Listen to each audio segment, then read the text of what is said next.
In testimony given before the Committee on Health, Education, Labor, and Pensions of the United States Senate, the executive director of the National Gay and Lesbian Task Force Action Fund shared 18 stories from LGBT people from 18 different careers, who had all suffered from workplace discrimination.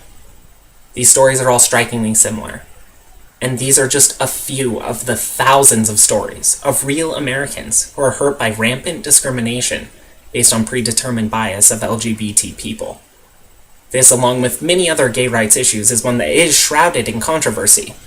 The arguments against a bill of this nature are numerous, but tend to be focused around these 5 main points. 1.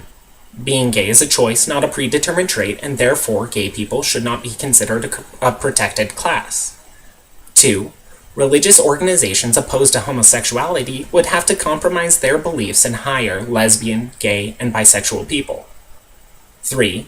Legislation of this kind would create countless frivolous lawsuits that would place undue strain on small business. 4. A federal law is unnecessary, as corporate America, states, and municipalities have already or are working on passing similar rules and regulations. And 5. This would create special rights for lesbian, gay, and bisexual people.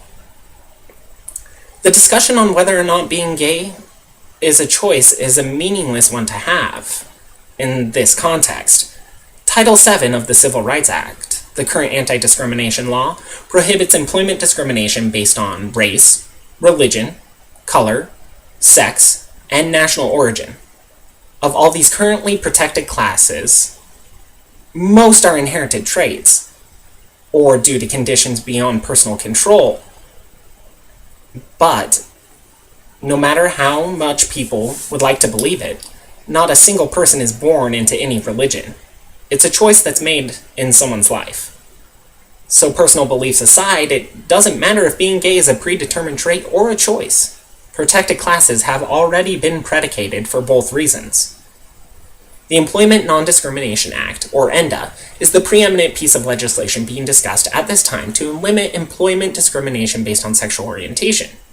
This bill contains a clause that exempts religious groups from ENDA. The proposed exemption covers the same religious group that Title VII's prohibition on employment discrimination based on religion does. To support people's First Amendment right of religious freedom, a clause like this should be contained in any piece of legislation dealing with this issue. In reference to ENDA specifically, the bill also has similar provisions to that of Title VII. ENDA would not apply to small businesses with less than 15 employees.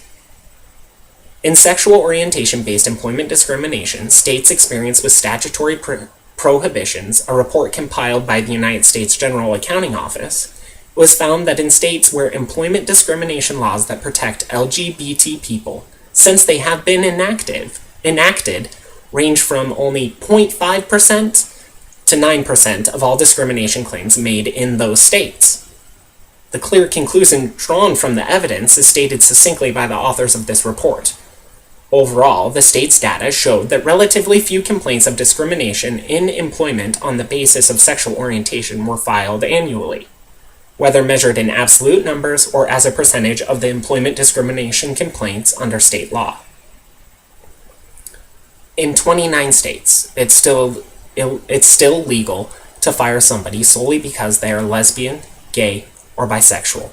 That means for lesbian, gay, or bisexual people, there are 29 states that on any given day, they may come into work and be fired for no other reason than their sexual orientation.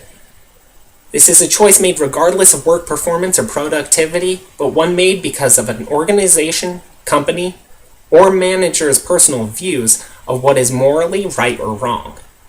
Though many of the large corporations across the United States do prohibit discrimination based on sexual orientation, the majority of Americans do not work for these corporations. The United States has never decided that it would be best to outsource a civil rights issue to the private sector, and now is not a good time to start. Every American should be given the right to attempt to make a living and not be discriminated against for something that has no correlation to job performance.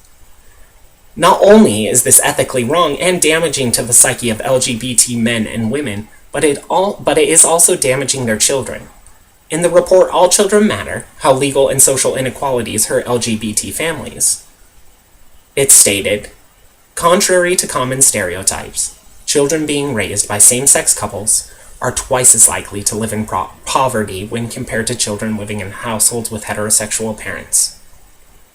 These startling statistics cannot be attributed solely to workplace discrimination, but it is a contributing factor.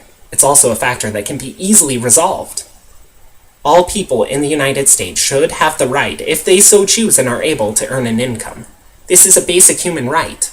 Title VII has already created a special class of people that, due to systemic bias and discrimination, have been given equal footing by the United States government. This is not creating any special classes of employees, but instead placing everyone on an even playing field and ensuring that all Americans are given the same chance to succeed. Right now, in the United States, we are in a state of inequality. LGBT men and women are faced with fear of discrimination at work every day. In a comprehensive study of the fear of LGBT people face in the workplace over the disclosure of their sexual orientation, making the invisible visible, fear and disclosure of sexual orientation at work, it was found that 33.9% of respondents had felt that in a prior position they had experienced discrimination based on their sexual orientation. 37.2% reported that they had experienced harassment because of their assumed or suspected sexuality. 10.5% reported that they had been physically harassed in a workplace. 22.4% reported that they had been verbally harassed. 13.3% reported that they had resigned from a job in part or in whole because of discrimination based on sexual orientation. And 6.1% reported that they had been fired from a previous employment in part or because of their sexual orientation. This clearly shows a systemic oppression of LGBT people in the workforce that has created a culture of fear for many LGBT men and women. Not only is discrimination in the workplace leading to job loss and termination among LGBT individuals, but it also has been linked to lower pay and general stress and fear in the workplace. It is unconscionable that in this day and age, this is so prevalent among the working class. Every person deserves to be seen for their performance and ability, not their skin color, their gender, their religious preference, their country of origin, their race, their gender expression, or their sexual orientation.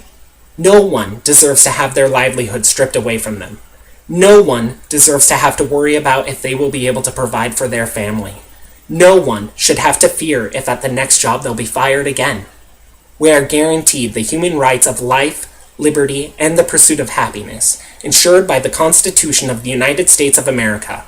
All Americans are assured these rights, not only some. It's time that we live up to that promise and provide all citizens with equal footing.